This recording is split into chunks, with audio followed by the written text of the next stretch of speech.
জানাজা শব্দের শাব্দিক অর্থ হলো দোয়া করা, প্রার্থনা করা। কি করা?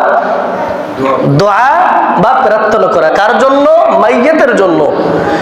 শুধু মাইয়িত না, যে দোয়াটি আপনি আমি পড়ি তৃতীয় তাকবীরে, এখানে শুধু মাইয়িতের জন্য দোয়া করা হয় না, জীবিত মৃত ছোট বড় নারী পুরুষ সকল মুসলিম সকল ইমানদার ব্যক্তিদের জন্য দোয়া করা হয়। আল্লাহুম্মা গফিরলি হাইয়িনা ওয়া মাইয়িতিনা ওয়া শাহিদিনা ওয়া গায়িবিনা ওয়া সাগীরিনা ওয়া কাবীরিনা ওয়া যাকারিনা ওয়া উনসানা। আল্লাহুম্মা মান আহইয়াইতাহু মিন্না ফাআহইহি আলাল ইসলাম ওয়া মান তাওয়াফফাইতাহু মিন্না ফাতাওয়াফফাহু আলাল ঈমান বিরহমাতিকা ইয়া আরহামার রাহিমিন।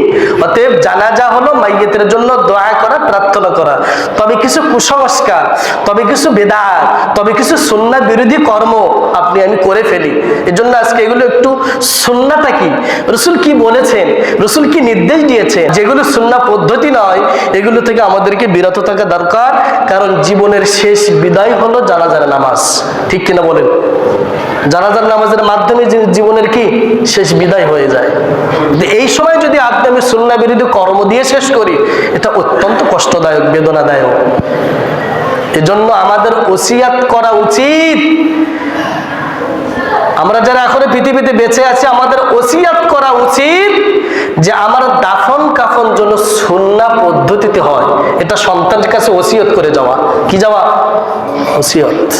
আমরা ওসিয়ত করে যাই অনেক কিছু, সম্পদ বন্টনের ক্ষেত্রে ওয়ারিস সূত্রে যেগুলো আছে, আমরা অনেক সময় ওসিয়ত করে যাই। কিন্তু ওসিয়তের ভিতরে এটা আমাদের রাখা উচিত, আমার সন্তানকে, আমার ছেলে মেয়েকে বলে যাওয়া উচিত যে আমার দাফন কাফন জন্য সুন্নাহ বিরোধী কোনো কর্ম দিয়ে যেন হয় না। আমার দাফন কাফন হবে মুহাম্মদ সাল্লাল্লাহু আলাইহি ওয়াসাল্লাম যে পদ্ধতি, যে হাদিস, যে সুন্নাহ আমাদেরকে দেখিয়েছেন, সেই পদ্ধতি অনুযায়ী তুমি আমার দাফন কাফনের ব্যবস্থা করো। এটা আমাদের ওসিয়ত করা উচিত। যে ব্যক্তি জানাজার নামাজ আদায় করে তার জন্য 1 কেরাত সওয়াব। কয় কেরাত?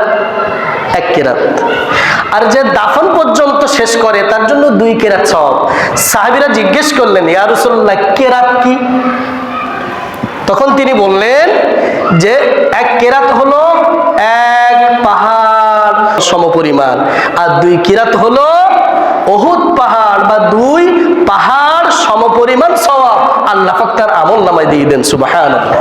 অতএব যে ব্যক্তি শুধু জানাজার নামাজ আদায় করলো, সে একটি বৃহত্তম কত বড় পাহাড়, এটা আল্লাহ পাকই ভালো জানেন, রাসূল ভালো জানেন।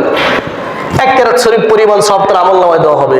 আর 2 হলো যে দাফন কাফন পর্যন্ত থাকবে, কবরস্থ পর্যন্ত যে ব্যক্তি অপেক্ষা করবে, রাসূল বললেন 2 পাহাড় সমপরিমাণ সওয়াব তার আমলনামায় আল্লাহ পাক দিয়ে দেবেন। সুবহানাল্লাহ। অতএব সম্মানিত মুসলিমান কেরাম, জানাজার নামাজ হলো ফারজে কিফায়া। ফারজে কিফায়া একটি মহল্লা থেকে, একটি গ্রাম থেকে কয়েকজন ব্যক্তি আদায় করলেই সকলের পক্ষ থেকে আদায় হয়ে যায়। এটাকে বলা হয় ফারজে কিফায়া। আর ফারজে আইন হলো এটা, ফজরের নামাজ জামাতে পড়া, ফজরের নামাজ পড়া হলো ফরজে আইন, বাধ্যতামূলক। আর ফরজে কিফায়া কেউ না কেউ আদায় করলে সকলের পক্ষ থেকে সেটা কি হয়ে যায়? আদায় হয়ে যায়।